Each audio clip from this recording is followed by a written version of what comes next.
happy to be joined by members of the media who are in attendance this afternoon. We already have a few questions that have come in. So a reminder, if you haven't been with us for a little while or you're joining us for the first time, you can submit your questions for Deputy Mayor Morgan or Dr. Summers using the question platform here on Microsoft Teams. Just click on the question mark inside the text bubble, and when you do, if you could indicate your name as well as your media outlet and who your question is for. And finally, a welcome to those of you who are joining us on Rogers Television this afternoon, as well as the Rogers Facebook page and YouTube channel. And also a welcome to those who are tuning in on the CTV London website. Let's get to our opening remarks, and we'll start this afternoon with London Deputy Mayor Josh Morgan. Well, good afternoon. I wanted to start today by offering my unequivocal support for Ukraine and London's Ukrainian population in the face of a hostile and unprovoked invasion.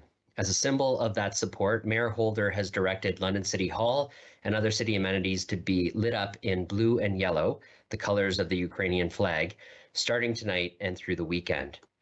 Earlier today, the mayor and I spoke with the president of the London Ukrainian Center to express our solidarity with Ukraine and London's Ukrainian community. Our city has a long history and a proud tradition of providing aid and accommodation to those fleeing from war and other crises. While immigration and refugee status is under the federal government's jurisdiction, London does stand ready to play a leading role in assisting our Ukrainian friends and neighbors if and when called upon. In the meantime, we pray for peace and the people of Ukraine. Where COVID is concerned, we can continue to see positive indications where hospitalizations, case counts, and percent positivity are concerned.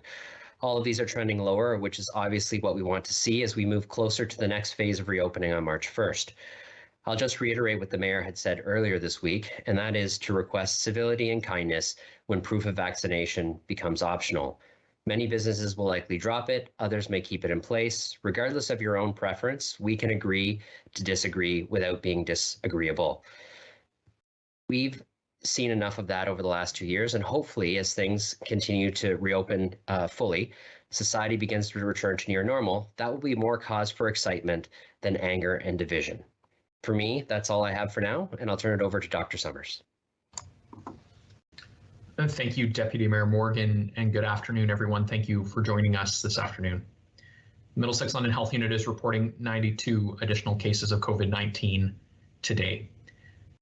Earlier this week, we also reported 8 new deaths in a single day, highlighting again the significance and severity of this pandemic that has now dragged on over 2 years. I would highlight the protection that the vaccination continues to provide to many. When we look at the rates of death and the rates of hospitalization and ICU admission across the province, when we look at different age groups, the vaccine continues to be the most important player with regards to avoiding hospitalizations and death. Even when we see deaths reported amongst people who have been vaccinated, it is important to remember that a majority of people have been vaccinated and that the rate of hospitalization, ICU admission, and death remains across the province notably higher amongst those that are unvaccinated. But we are reminded that indeed this pandemic has severe outcomes, as we were earlier this week with the reports of those 8 deaths. Generally speaking, we do see a stabilization of COVID cases in our community and a decline in hospitalizations and ICU admissions across the province. This is good news, and hopefully it is news that sustains us through March and into April, and that we continue to see an ongoing decline in this wave and not a resurgence. The province has announced significant reopening measures and the reduction of public health protections. The first of those went into effect on February 17th. The remainder are signaled to come into effect on March 1st.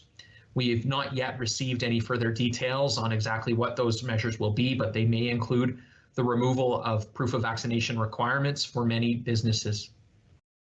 As we reopen, it is critical to remember that we are still indeed in a global pandemic. The risk for exposure to COVID-19 in our community remains high. And so as public health protections get scaled back, there are still tools in our toolbox, both as individuals and as organizations, that we can use to protect and reduce the risk of COVID transmission. And that includes washing your hands, wearing a mask when indoors, getting vaccinated, and requiring vaccination. These are all things that will reduce the risk of transmission. Recognizing that the provincial requirements will be changing, I also acknowledge that different organizations will have different components and different consideration when it comes to deciding to require proof of vaccination. And it truly is in the hands and decision makers of those organizations to decide what is best for their organizations. The tools, however, are clear and remain masking, vaccination, screening for symptoms, and staying home if you're unwell. On the vaccination front, we continue to provide a number of options in our community for people to get vaccinated against COVID-19. Our mass vaccination clinics remain up and running. We will be modifying the hours of those clinics given the lower demand. However, availability remains. Just walk in. It's never been easier. Our community hub COVID-19 vaccination clinics in schools continue to operate. 6 more clinics will be operating between now and the end of February, including 2 that get underway at 4 p.m. this afternoon. No appointments are needed for these clinics, and you can see our schedule online at healthunit.com.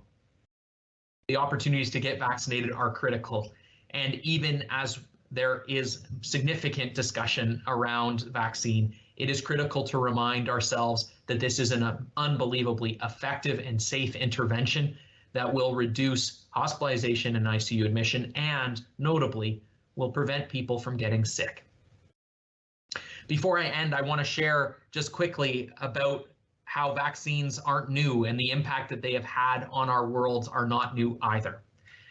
A recently retired public health nurse shared this with me last week, and I want to share it with you today because it's really quite amazing. This is a 25-cent Hallmark card from 1958, and it's a Get Well card, and I want to just quickly share with you what it says. It says, "Sorry that you have the mumps." These cheery little visitors say, "How are you today? Hope it won't be long until you're up and out to play." But what I really want to highlight is that up here at the top where it says mumps is actually a wheel that you can turn and see a bunch of different diseases that someone may have had in 1958, mumps being one of them, another being measles, the sniffles, whooping cough, or also called pertussis, and chickenpox, or also called varicella. 1958, here we sit in 2022, and because of vaccination, the only thing that we still deal with right now from this age is the sniffles.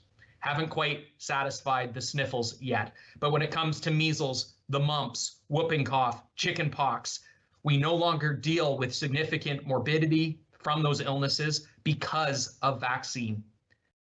The legacy of vaccine continues to be healthier kids, healthier families, healthier communities. And it's a legacy that we'll continue to build on here at the Middlesex-London Health Unit and in our communities of Middlesex and London. I look forward to a day where the Get Well card for the sniffles, it no longer needs to exist. And I also hope for that day for COVID-19 as well. With that, Dan, back to you.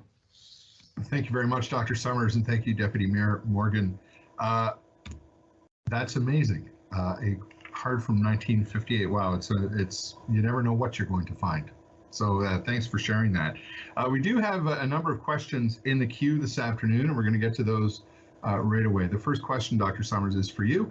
It's from Dan Brown at the London Free Press. And I know you were talking about the 8 COVID-19 related deaths that were reported yesterday. Dan Brown is asking what you make of that situation. How concerned should we be that we're reporting 8 deaths in one day? And Dan also asks, that's the most deaths recorded in one day during the whole pandemic.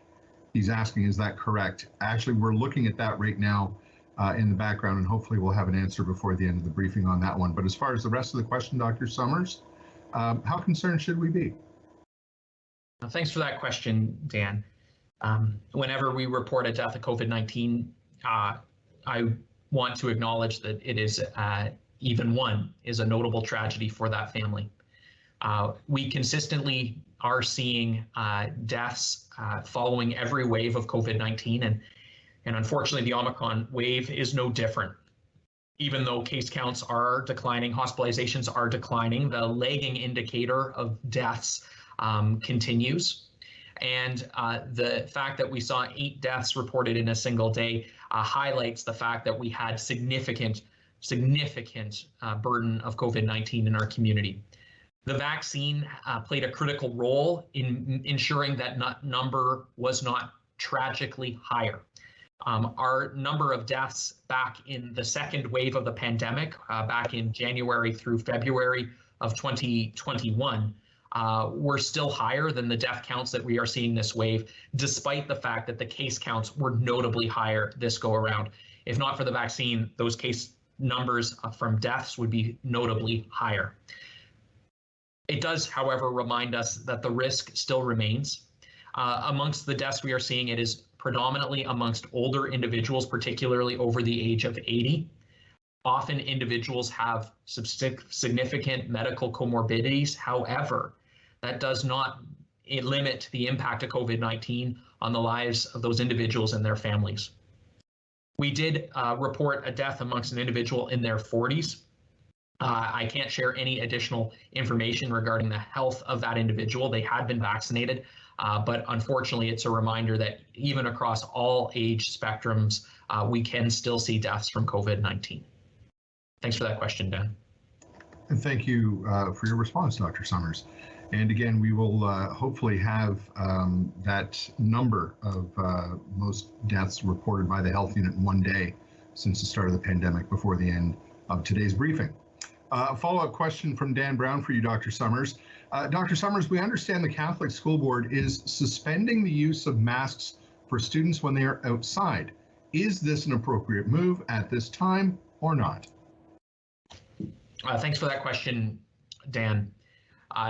Masking outdoors is significantly less critical than masking in indoor environments. I strongly encourage all organizations to continue with masking indoors, certainly through March and into April. We'll reassess as the incidence of COVID-19 hopefully falls.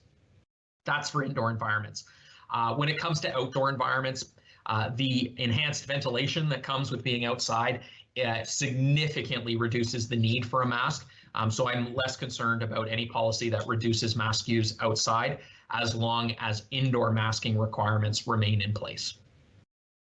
Thank you very much, Dr. Summers. And there's another question from Dan Brown. This one is for Deputy Mayor Morgan. Deputy Mayor Morgan, what preparations is the city making as March the 1st looms? That's when the province has said vaccine passports will cease to be used. Yeah, thanks, Dan. So each and every time the province has adjusted guidelines or regulations, the city has responded in kind, either opening up services or providing restrictions based on which direction things have gone. The city manager will oversee a plan with the March 1st date on the continued opening of City of London services, as well as a phased return to work for some of our remote employees. We will still be following all of the guidelines and advice that are given to us from the health unit. As Dr. Summers just said, there is still continued important PPE protection that needs to be in place to make sure workplaces, as well as those citizens accessing those workplaces, are safe. But as this plan is executed on the City of London's website, london.ca, there is a yellow bar at the top where you can click on information and get a division by division outlining of what services are available and how they are changing over time. So that is the best resource for Londoners to know what the status of any given city service is, right at the top across a yellow bar across the top of our homepage on london.ca. Thank you very much, Deputy Mayor Morgan. Next question, and it's from Jane Sims at the London Free Press. Actually, Dr. Summers, I think you've answered this already. The question was about the high death count reported on Wednesday, and I think we've addressed that. So, Jane, thank you for the question. Let's move on to the next, and it's another question from Jane Sims at the London Free Press. This one is for Deputy Mayor Morgan, and you've mentioned already about Mayor Holder's direction to have city buildings lit in blue and yellow. Jane asks Deputy Mayor Morgan, Ottawa's mayor has raised the Ukrainian flag at their city hall as a show of solidarity with the Ukrainian people. He is asking other cities to follow suit. In addition to the lights, is this something that London might consider as well? Yeah, so what I can say is I know that the mayor inquired about this morning with our clerk's office. We do have very specific council policies on what types of flags and when they can be raised at City Hall, as well as the policies around the lighting of City Hall. So at this time, the interpretation is that raising that flag would be counter to our current policy. However, we have lit the city buildings up in the colors of the Ukrainian flag, which will start tonight and carry through Sunday. I know the mayor will continue to investigate that. We can't override a council policy without a council meeting, so that interpretation by our clerks is pretty important. Well, thank you for that information, Deputy Mayor Morgan. Let's go to, got a couple of more questions, and again, a reminder to the media representatives joining us this afternoon. If you do have some questions, now would be a good time to put those in. Again, click on the question mark inside the text bubble here on Microsoft Teams. And when you do ask your question, if you could indicate your name as well as your media outlet and who your question is for. A question from Craig Needles at Blackburn Media for Dr. Summers. And I'm just looking, Craig is asking about whether or not the 8 deaths reported yesterday is the highest total since the start of the pandemic. Craig, we're still working on confirming that. But his further question, Dr. Summers, is this something that could happen again due to the high number of Omicron cases that would have occurred in the community?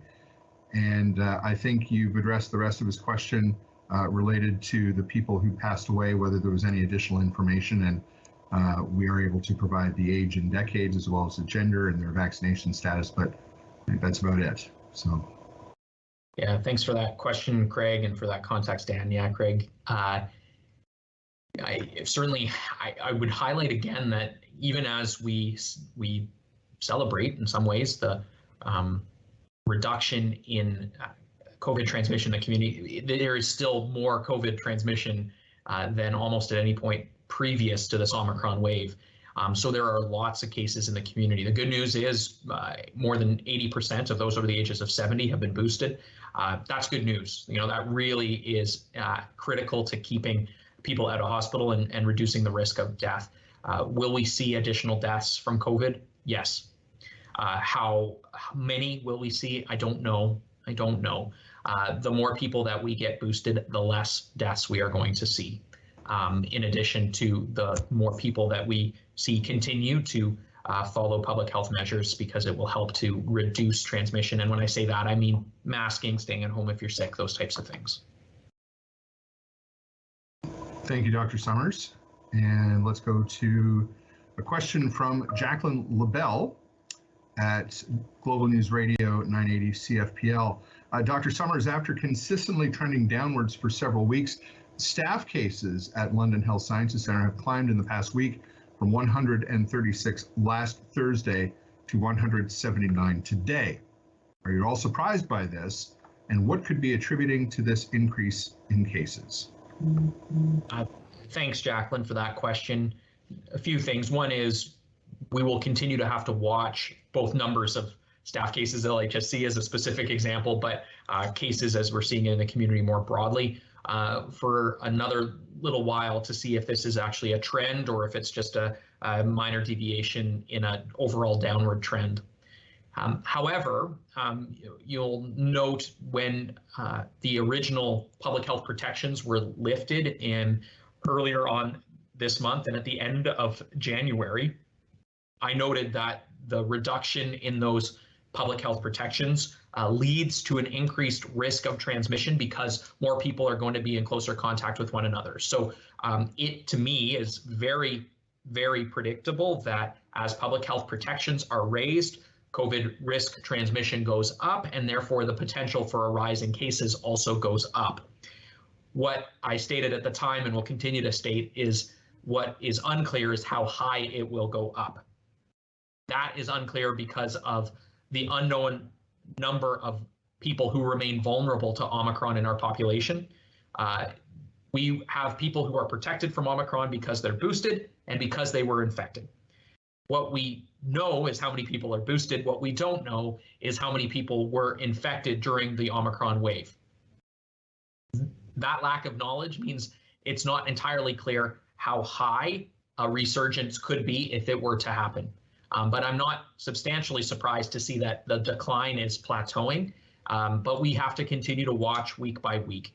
Our trend at the moment is a decline, generally speaking. It is starting to plateau as a decline. Whether or not it resurges or continues to decline, I think remains to be seen. But the risk for transmission goes up when public health protections are raised. Now, we're going to have to raise public health protections at some point. That's not the issue here. It is just a question of the timing, and we'll continue to have to watch to see what happens in our community. Thank you, Dr. Summers. And that kind of has been the trend over the last couple of years. It's been that up and down cycle. And, we've been, tricked is probably not a bad word. We've been tricked to thinking we were getting to the end before. And we just need to remain vigilant as we continue to address the challenges of this pandemic. So thanks for the question, Jacqueline. I did want to let Dan Brown and Craig Needles, who had asked before whether 8 deaths related to COVID being reported in one day was the most that the health unit has reported. And I was getting some communication in the background from one of our epidemiologists, and it would appear that that is the case, that 8 deaths has been the most reported in one day by the Middlesex-London health unit. So there's a bit more answer to your question. The last question we have this afternoon, Dr. Summers, is from Jacqueline LaBelle again. Dr. Summers, did you mention changes to hours at mass vaccination clinics? Can you provide more information about that? I know that there have been discussions about possibly adjusting that, so not sure what information we have on that. Yeah, no, thanks, Jacqueline, for that question. Yeah, as demand for vaccine has plateaued, we will be adjusting our operations accordingly while also ensuring availability of vaccine. That will mean ongoing expansion of our mobile clinics. We've had lots of mobile clinics, particularly in community hub clinics in schools, and we'll be expanding our mobile efforts through the spring. And that will lead to a modification in our clinic hours at our mass vaccination sites. More to come on that as we finalize those plans. For the time being, the hours remain the same.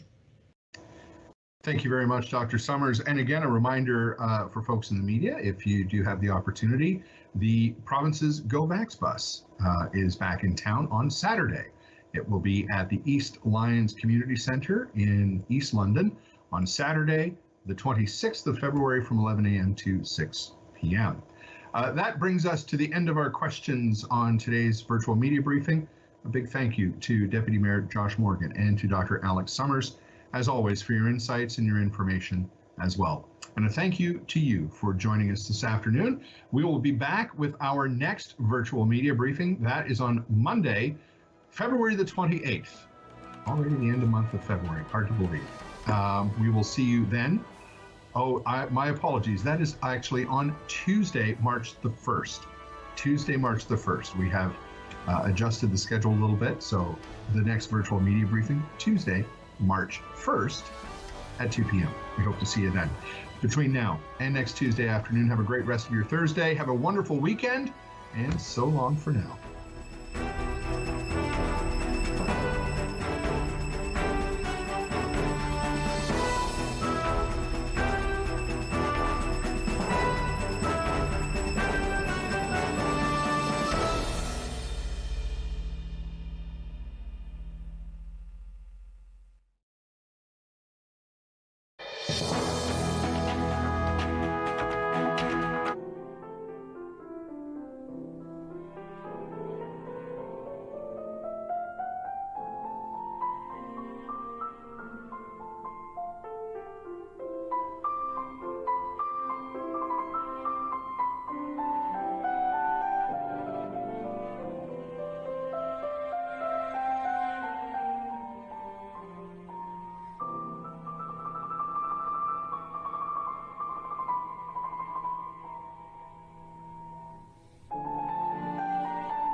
Thank